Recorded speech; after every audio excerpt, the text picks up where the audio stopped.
Saudara, tim gabungan Satpol PP Kabupaten Sumeneb melakukan sidak dan menyita rokok ilegal di sejumlah warung. Penyitaan dilakukan karena rokok ilegal tanpa cukai menjamur di sejumlah warung dan toko. Meski tak semua warung disidak, petugas gabungan masih menemukan puluhan rokok ilegal yang bisa merugikan negara. Petugas gabungan pun akhirnya melakukan sosialisasi dan edukasi agar peredaran rokok ilegal tanpa pita cukai dapat diminimalisasi. Sejauh mana upaya pemberantasan rokok ilegal dan bagaimana sebetulnya penggunaan dana cukai, kita sudah terhubung dengan Pak Ahmad Fauzi selaku Bupati Sumeneb. Selamat sore Pak Ahmad, peredaran rokok ilegal ini menyebar di Kabupaten Sumeneb. Bagaimana penindakannya?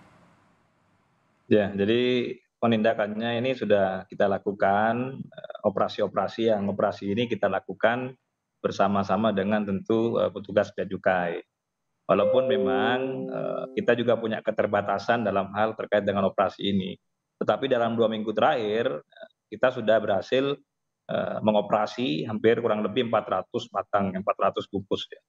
Ada 109 toko yang diketemukan mereka menjual rokok-rokok ilegal. Nah, rokok ilegal ini ada bermacam-macam. Jadi yang pertama memang cukainya palsu, yang kedua cukainya itu salah tempel, lalu yang ketiga bahkan tidak ada cukainya. Nah, salah satu memang keterbatasannya memang di aturan Permenkyu tahun 2021 itu disampaikan bahwa penggunaan terkait dengan bidang bidang penegakan hukum itu hanya 10% komposisinya.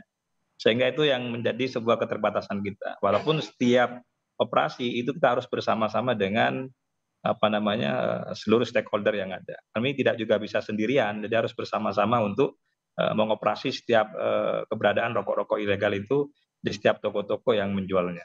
Iya, kan itu datang ke setiap toko-toko atau warung-warung yang ada di Sumeneb. Apakah ada pencegahan berupa semacam sosialisasi terkait hal ini, baik itu di warung dan di toko ini, Pak Ahmad? Ya, kalau sosialisasi itu memang kita lakukan, bukan hanya sekedar di toko, tetapi kita melakukan sosialisasi itu memang dengan berbagai cara. Yang pertama pendekatan sosial. Nah itu kita itu mengadakan kegiatan-kegiatan agar seluruh masyarakat pun juga mengetahui dengan kegiatan-kegiatan budaya, seni. Nah, itu pasti kan banyak yang nonton. Nah, kita juga sosialisasikan agar masyarakat jangan sampai juga membeli rokok-rokok yang ilegal tadi.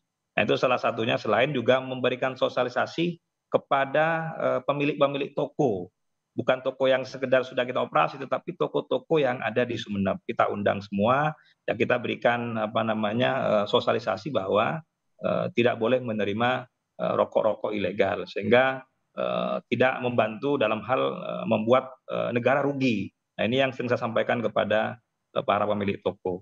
Ya, sidakan dilakukan di toko-toko atau mendatangi warung-warung. Bagaimana dengan pabriknya, Pak Ahmad? Sudah dilakukan Ya, sidak jadi juga? ini kesulitannya karena memang jenis-jenis rokok yang ditemukan itu juga tidak menunjukkan di mana mereka berproduksi pabriknya. Jadi kan jenisnya sangat banyak sekali, mereknya itu banyak sekali. Jadi ada puluhan merek yang bisa kita jaring pada saat kita operasi. Sehingga kita juga tidak bisa mendetek ini diproduksinya di mana. Nah, ini yang menjadi kesulitan kita. Tetapi kita paling tidak bisa memotong rantai itu bagaimana memberikan sosialisasi kepada para pemilik toko, karena kuncinya menurut saya juga pemilik toko.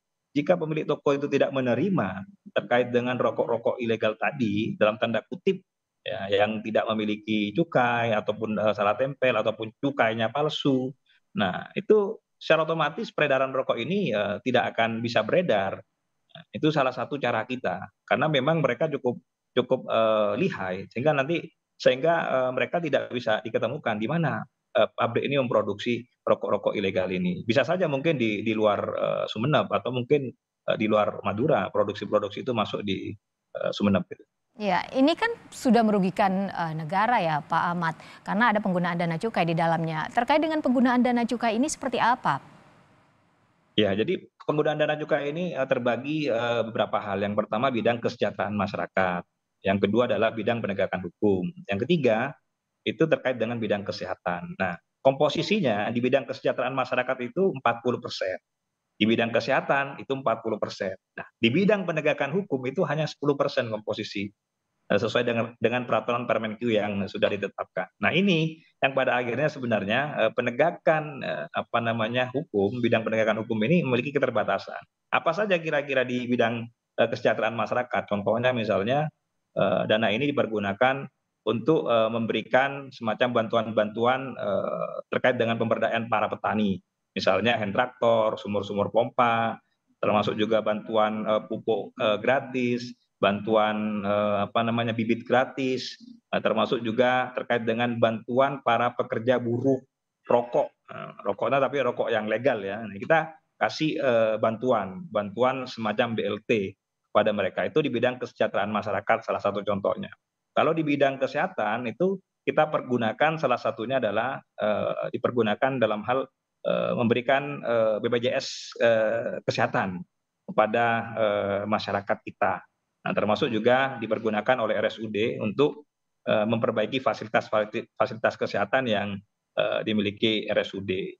Nah, yang penegakan hukum, bidang penegakan hukum itu kita salah satunya adalah buat operasi pasar, yang kedua juga sosialisasi. Nah, sosialisasi ini bermacam-macam. Ada yang melalui media luar ruang, ya, media sosial, termasuk juga event-event yang kita laksanakan untuk menyampaikan kepada masyarakat banyak yang sesungguhnya rokok-rokok ilegal ini merugikan negara. Nah, itu beberapa komponen-komponen secara persentase yang dilakukan sesuai dengan Permenkyu yang ditetapkan oleh Menteri Keuangan. Apakah keterbatasan dalam bidang hukum yang persentasenya kecil ini yang menjadi kendala dalam penindakan rokok ilegal ini, Pak Ahmad?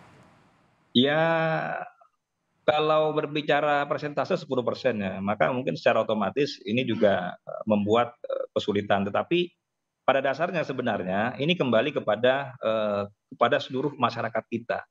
Ya, artinya masyarakat juga harus merasa memiliki bagaimana agar masyarakat memberikan pemahaman kepada siapapun agar sesungguhnya rokok-rokok ilegal ini tidak boleh untuk dibeli. Nah ini, jadi masyarakat juga harus menyuarakan bahwa dengan adanya rokok ilegal ini akan berdampak kepada kerugian negara. Nah ini, karena pemerintah itu tidak bisa sendiri.